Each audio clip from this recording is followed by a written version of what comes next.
da Lei de Parcelamento, Uso e Ocupação do Solo. Então, obrigatoriedade de sistematizar e disponibilizar para o monitoramento todos os indicadores para o efetivo acompanhamento dessa legislação.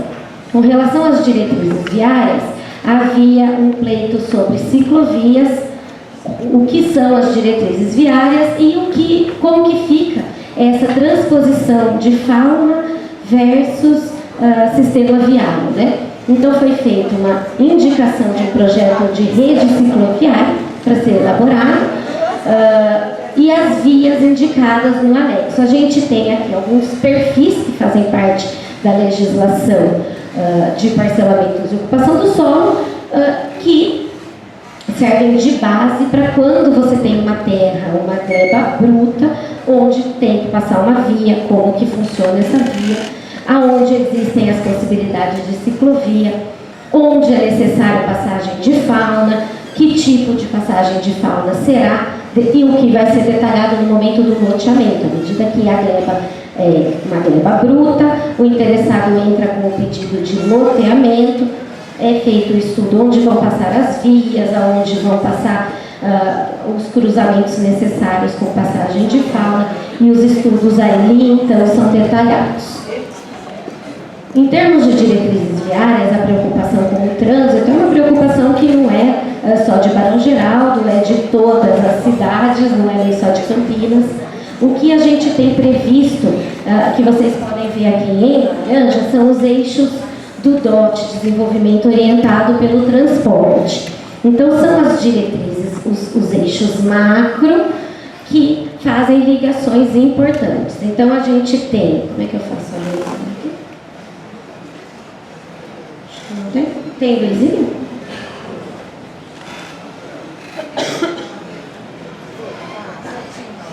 Aqui. Então, o que a gente tem? Nós temos uma possibilidade aqui, uma diretriz de uma transposição sobre a rodovia, interligando a região aqui, a Lalone, com a área que passa aqui embaixo do Xangri-Lá e chega até o Recanto dos Dourados. Outra transposição nova proposta é essa aqui que passa do lado da faculdade da Universidade da PUC e chega para o lado aqui do loteamento Arborais, e daqui ele vai passar por uma via secundária, que é uma via alternativa, à rodovia Dom Pedro, ligando até a região de Souzas, de forma que é um trajeto extra ao rodoviário, né? Fora isso, todas as marginais rodoviárias previstas. E além disso, nós temos a continuidade da Guilherme Campos e todas as diretrizes pensadas de uma forma macro, de forma que a gente liga, inclusive, o PIDES ao Polo 1 CIATEC. Então, são diretrizes pensadas para o município como um todo. Aqui, aquelas são as diretrizes macro, né? E aqui dentro nós temos o adensamento das diretrizes viárias. O adensamento das diretrizes viárias, todas elas detalhadas. Então, as diretrizes que estão aqui com o P, elas estão todas descritas no projeto de lei. Outras que não estão com a letrinha P, elas estão previstas no plano diretor e permanecem válidas. Certo? Todas elas têm a hierarquização, todas elas têm a possibilidade, quando possível, implantar uma ciclovia, por exemplo, isso tudo está detalhado no projeto. Diretrizes ambientais. Maior clareza da garantia de preservação ambiental, compensação de emissão de carbono, indicação das áreas ambientais e sociais do Parque Ambiental Anhumas. Para essas questões, no artigo 32, propusemos a garantia da conectividade das áreas verdes com função ecológica e a manutenção do fluxo gênico e do regime hídrico. Proibição da supressão dos fragmentos de mata nativa. Todos os projetos de edificação deverão fazer compensação arbórea proporcional à área construída. Artigo 33. Composição do Parque Ambiental Anhumas e previsão da renaturalização do ribeirão Anhumas. Todas essas diretrizes terão que ser seguidas na medida em que se vem um pedido de loteamento, são áreas particulares. Então, veio um pedido de loteamento, o empreendedor tem que seguir todas essas regras e obedecê-las e implantá-las, né? Aqui nós temos um mapa que mostra tanto a passagem de fauna, alguns locais que já se torna evidente a necessidade de passagem de fauna, novos poderão existir, é claro, e também todos os aspectos ambientais, como áreas de proteção permanente, corredores ecológicos, todos os corredores implantados e as matas tombadas pelo patrimônio. Aqui um detalhe do Parque Ambiental Anhumas, o mapa, esse é um anexo da lei, demonstrando as áreas que são, que você vê mais escurinho, são as áreas de APP. E essas áreas, todas em verde aqui, compõem o Parque Ambiental. Dentro das diretrizes de infraestrutura, uma questão que foi, a questão da infraestrutura foi sempre bastante trazida nas oficinas. Então, que tivéssemos a infraestrutura mais sustentável, que nós colocávamos como uma possibilidade de ser feita pelo empreendedor, passou a ser uma obrigação, e a avaliação da capacidade da infraestrutura existente também está posta no projeto e foi ressaltada, né? Então, galerias... Opa, mexi errado, gente, desculpa. Galeria de serviços compartilhadas é uma obrigação colocada para os empreendimentos.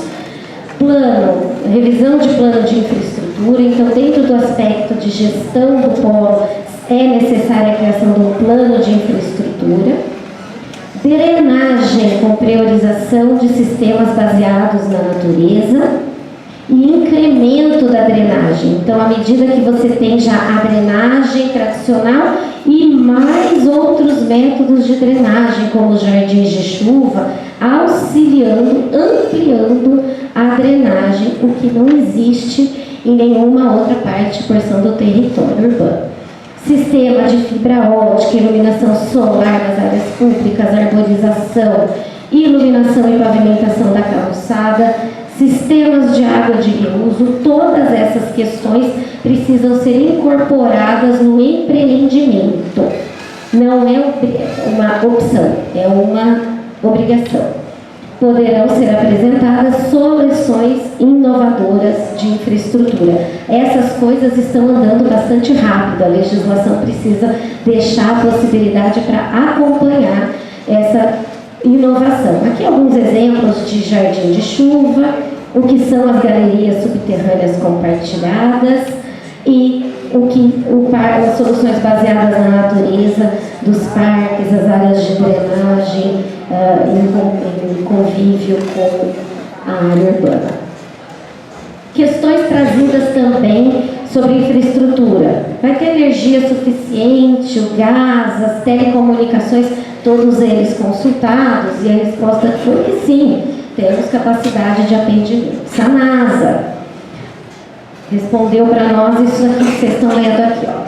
Considerando cenários populacionais, que fizemos todos eles, até os de 60 mil, que não é realista, mas como esse número surgiu nas audiências, a ET de Barão Geraldo em operação tem capacidade para receber. E a ET de Anhumas e a ET de Barão Geraldo são as que atendem a região. Para dirimir aquelas questões trazidas sobre os equipamentos e as instituições já instaladas, os influentes da Unicamp se interligam à ET de Barão Geraldo, não tem esgoto despejado in natura. CPQD e as indústrias instaladas têm sistemas próprios de tratamento de efluentes, com lançamento do efluente já tratado, da água já tratada no Ribeirão Anhumas. CNP tem algumas fases, eles têm empresas que recolhem todos os dejetos e tem todo um sistema de tratamento em implantação. FACAMP está instalado na mesma rede de esgoto da Unicamp. O campus 1 da PUC tem sistema próprio de coleta e tratamento, e o condomínio Estância Paraíso também tem seu sistema próprio de coleta e esgotamento. Todos esses, porém, estão previstos de interligação na rede de esgoto oficial e formal da Sanasa, e aqui nós temos um mapa que mostra a área de abrangência do que eles chamam de Alfaguará, que é toda a área atendida por esse complexo, e todas essas áreas aqui em verde escuro, olha, que vocês estão vendo no mapa, são áreas que tiveram pedidos de emissão de diretrizes da Sanasa e que estão em vigor, ou seja, a cada 6 meses o empreendimento que se pretende fazer vai lá na Sanasa e pede quais são as diretrizes que eu tenho que seguir agora. Então, todas essas áreas, para vocês verem, são áreas que já demonstraram interesse e estão trabalhando junto com, tanto na prefeitura, fazendo cadastramento e todas as questões urbanísticas, quanto na Sanasa, para tratar das questões de abastecimento e esgotamento. Também enviaram para nós esse mapa, que é do abastecimento, a interligação. Eles já têm uma capacidade instalada e, além disso, existe para o município como um todo uma proposta de ampliação da captação de água com uma adutora que vai ser executada no município, e isso tudo também tem interface com essa região.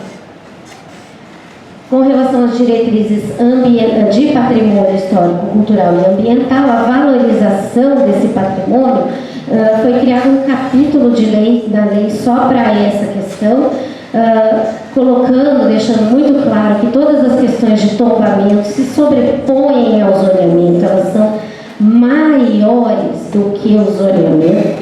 As questões de tombamento, o Conselho de Cultura do CONTEPAC, que trata disso, está em constante aperfeiçoamento e alterações. Alterou lá, aqui tem que seguir. Alterou lá, aqui tem que seguir, para que se tenha essa agilidade. Para que a lei não fique defasada, né? Às vezes a lei já mudou, tem que alterar a lei, não. Aqui está dizendo, a resolução do tombamento é soberana. Relação de bem tombado, e em estudo de tombamento foi feita uma listinha de todos esses bens e também um anexo demonstrando todos esses bens tombados. E em estudo de tombamento, e todos os em verde são bens tombados naturais. Esse aqui é a sede da Fazenda Paudalho e aqui é a sede da Fazenda Ilmas, que está em estudo de tombamento. Zoneamento, redução da altura dos edifícios e proteção dos fragmentos de mata. Foi colocado no artigo 40 o limite de 7 pavimentos para a área prioritária, ou seja, a área onde equivale ao RIDES, equivale ao Polo 2 Ciatec, e reduzido para 4 pavimentos, 14 metros, a área situada na área de ampliação do polo. Com relação à proteção dos fragmentos de mata, foi estabelecido que o empreendedor terá que fazer um estudo de volumetria das edificações para que se avalie nesse grupo conjunto o não prejuízo à insolação, ventilação das matas e de toda a vegetação, para que se tenha um estudo quanto ao impacto do microclima nessas áreas verdes. Isso é uma coisa inovadora, não existe em outros locais urbanos. Lembrando, este local é urbano desde 2018, aliás, desde 1970, o pedaço dele já é urbano, né? A área prioritária, onde equivale ao Polo 2 Ciatec. Parâmetros de parcelamento, qualificação mínima das áreas verdes de uso público. Então, foi colocado ali uma série de dados e declividade, qualidade de questão de proteção ambiental, todas as áreas verdes de uso público, como devem ser respeitados. Sem contar Ao você lotear, é o momento em que o município recebe áreas públicas para que se faça novos postos de saúde, escolas públicas, na medida em que a demanda exige. Espaços públicos qualificados e loteamentos mais sustentáveis. Então, aquilo que eu já falei, que é a obrigação do loteador, né? Trazer todas as questões, inclusive das galerias compartilhadas, drenagem complementada pelas soluções baseadas na natureza, garantindo a vazão igual ou maior à existente hoje na terra bruta. O resto aqui eu já falei em termos de iluminação, pavimentação de calçadas e sistema de reuso de águas. O zoneamento, quando a gente apresentou, foi dito assim: nossa, vocês estão ignorando todos os bens tombados, todas as áreas verdes, o zoneamento não está demonstrando nada disso. Então nós criamos um anexo na lei mostrando que essas questões ambientais e as questões de patrimônio, elas se sobrepõem ao zoneamento. Então, à medida quando você tem aqui uma área envoltória de um bem tombado e essa área envoltória traz um limite de pavimento, esse limite tem que ser respeitado. Essa área envoltória aumentou, tem que ser obedecida maior. A APP é essa aqui. À medida que a pessoa cadastrou a área, chegou o levantamento planaltimétrico para a prefeitura e a gente viu que essa APP aumentou, ela tem que ser respeitada. É nesse momento que a gente tem elementos para isso, tá certo? Parâmetros de usurpação do solo. Então, exigir vagas de garagem, nós estávamos colocando como opcional, porque vagas de garagem custam dinheiro. Esse dinheiro quem paga? Quem vai comprar a unidade. E nem sempre o estudante, o pesquisador tem carro. Mas atendendo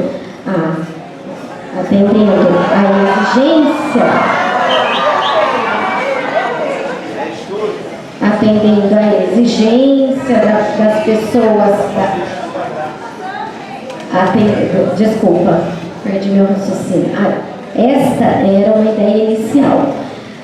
A proposta alterada foi que se exija vagas na zona de ampliação do polo, as áreas aptas para se ocupar, as AIs, Zona de Atividade Econômica, empresas e instituições voltadas para a área de tecnologia, pesquisa, desenvolvimento em agricultura, agroecologia, bioeconomia.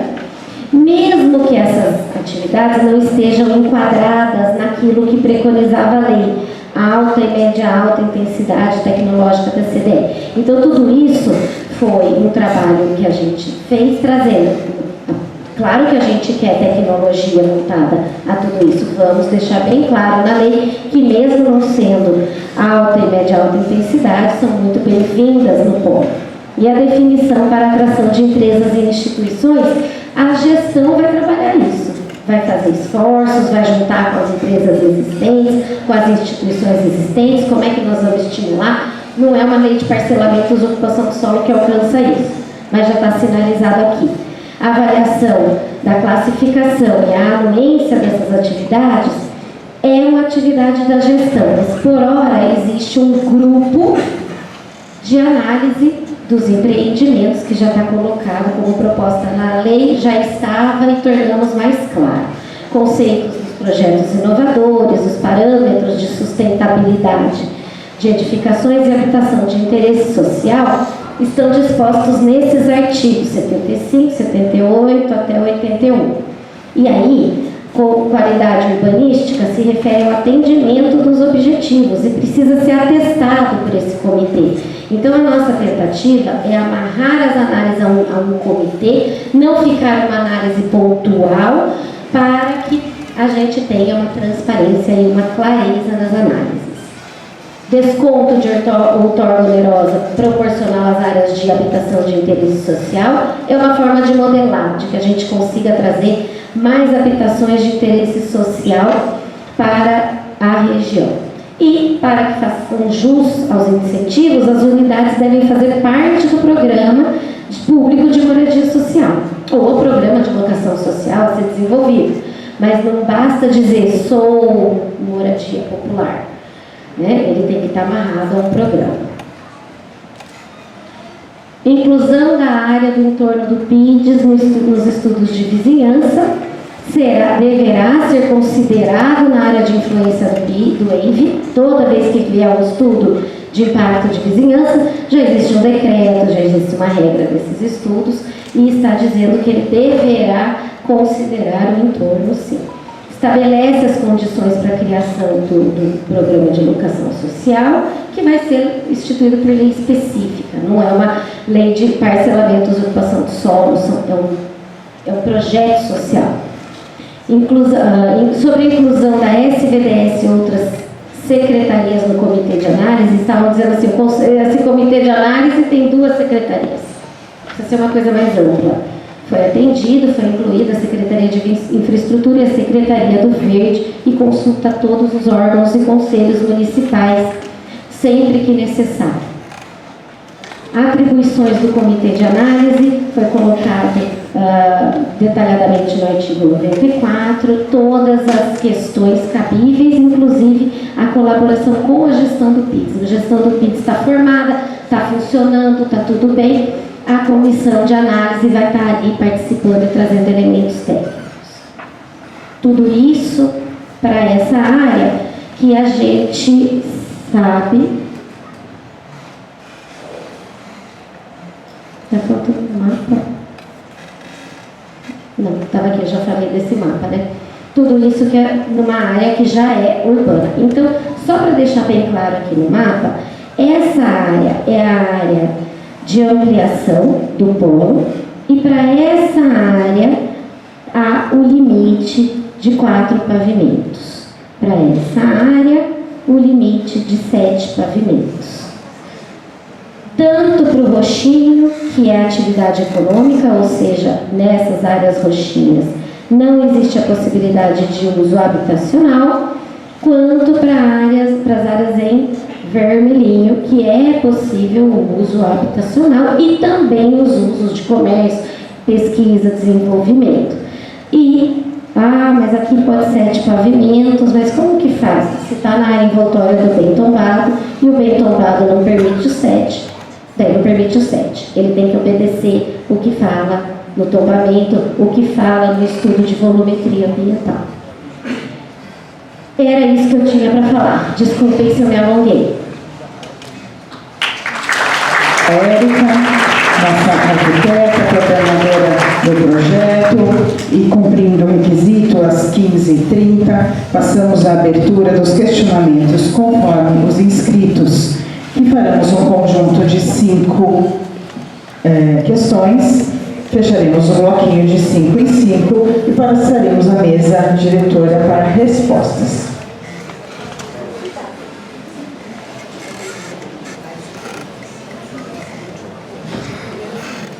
Microfone aqui para a equipe. Concentraremos aqui, Rafa, na frente e faremos a inscrição rapidamente.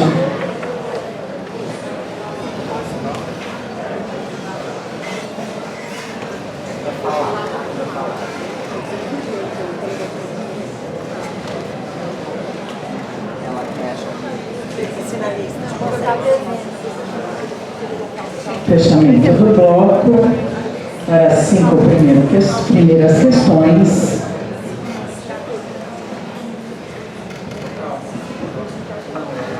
Eu gostaria de frisar que estaremos gravando e por isso a necessidade de se apresentar sinteticamente e passar ao questionamento, com 3 minutos para cada posicionamento.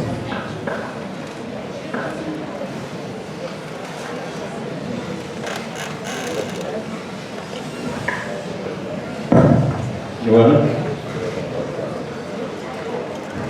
Olá, boa tarde a todos e a todas, tudo bem? Tinha um momentinho que eu tenho que fazer o controle do tempo, abrindo lá 3 minutos. Olá, boa tarde a todos e a todas, uma satisfação estar aqui. Meu nome é Joana Schoffler, eu tenho algumas perguntas. As pessoas querem que eu levante um pouco. Bom, Eu tenho algumas perguntas bem técnicas mesmo, que eu gostaria de ter um maior esclarecimento por parte da gestão e da mesa, que eu vejo que algumas pessoas não tiveram aqui em outros momentos, mas eu imagino que elas estejam bem inteiradas do que está acontecendo. Eu não vi aqui hoje nessa apresentação sobre os serviços colocados uma gestão sobre o lixo. Eu gostaria de saber, com o aumento dessa população que a gente vai ter aqui, qual que vai ser a gestão do lixo, e já que a gente está falando tanto em sustentabilidade, qual que é a proposta de gestão do lixo reciclável e não reciclável, sendo que quando a gente caminha na rua, está cheio tanto de objetos de móveis na rua, o lixo está sempre transbordando, não tem uma coleta e não tem sequer um programa que faça com que as pessoas separem os seus lixos. Então, já que a pauta, a permeabilidade dos programas de sustentabilidade, eu queria também saber o que é que vocês entendem sobre sustentabilidade, qual o conceito de sustentabilidade que vocês têm nesse programa. Depois, eu também tenho uma outra dúvida que não ficou muito clara para mim, sendo que a gente tem um aumento demográfico e geográfico de ocupação desse território. Eu gostaria que vocês esclarecessem quais vão ser as áreas que a gente vai ter de uso público do espaço. Vocês falam que quem vai fazer a gestão de criação de espaços públicos são os loteadores. Mas qual que é realmente sobre a prefeitura, que é quem coordena o espaço público, a sua responsabilidade em criar espaços urbanizados, com árvores, com parquinhos? Não vi nem um parquinho aqui para criança, sendo que a gente tem um monte de criança nascendo, crescendo e que vai viver nesse espaço. Não vi nenhum espaço para o jovem que vem estudar nas duas universidades que estão aqui hoje representadas pelos seus reitores.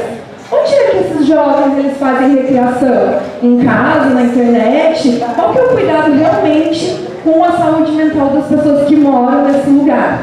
Assim, é uma dúvida bem genuína que eu tenho sobre esse espaço. E depois, por último ainda, eu trabalho com patrimônio já faz um bom tempo e eu gostaria de saber qual que é a real preocupação do patrimônio natural, que foi tanto citado aqui, eu sequer ouvi falar do patrimônio material ou imaterial. Qual que é a preocupação de vocês com o patrimônio natural, sendo que essa semana vocês cortaram uma linda senhora de uma área?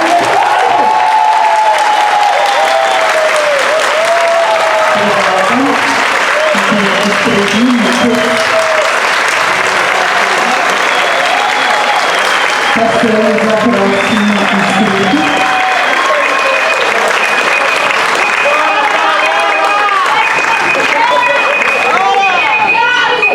Próximo inscrito, por favor. Contagem do tempo. Boa tarde. Gabriela, um minutinho, peraí. Só para fazer a contagem. Libera para mim, Érica, por favor.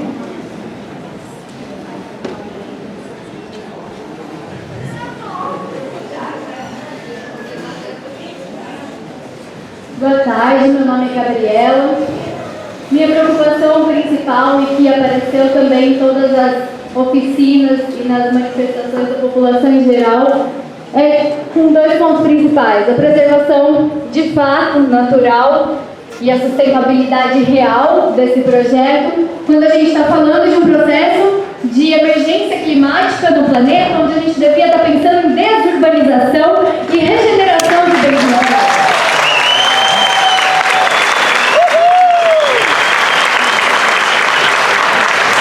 Quero entender também aonde que a população foi contemplada, se em absolutamente todas as suas colocações, o máximo de pavimentos que foi colocado para a área toda pela população foi 4, na área toda do projeto, e aonde isso está contemplado, com 7 pavimentos na maior parte da área. Eu acho assim, processo participativo é lindo se ele estiver sendo ouvido. A população em nenhum momento abriu possibilidade de nada além de pavimento.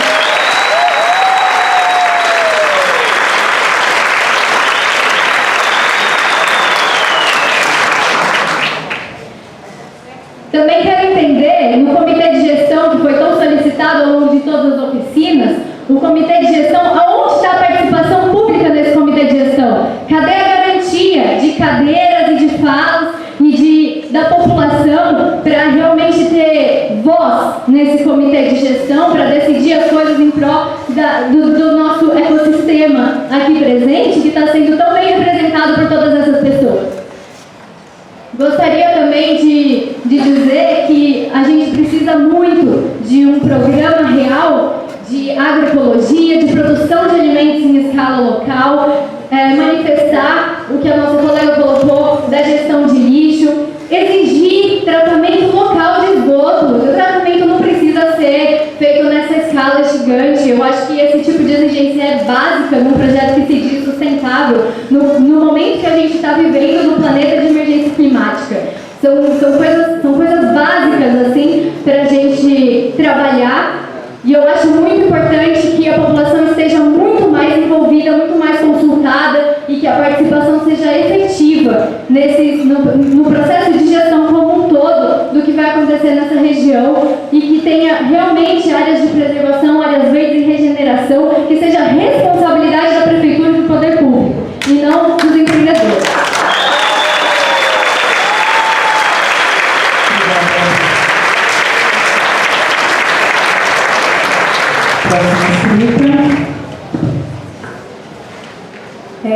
Boa tarde a todos, a todas e a todos. Eu me chamo Marcela Moreira, sou moradora aqui do distrito, já estive como vereadora aqui na cidade de Campinas e estou participando da mobilização desde o início, mas antes do PIDES, desde 2000 que a gente luta contra esses empreendimentos e a especulação imobiliária no distrito. Em grande medida, a gente conseguiu proteger o distrito porque a gente ainda tinha o Plano Local de Gestão Urbana que impedia esses espigões e todos foram ali para a área da Chácara Primavera. Então eu queria parabenizar os moradores que pela segunda vez ocupam esse centro de convenções e participou das 12 oficinas e participou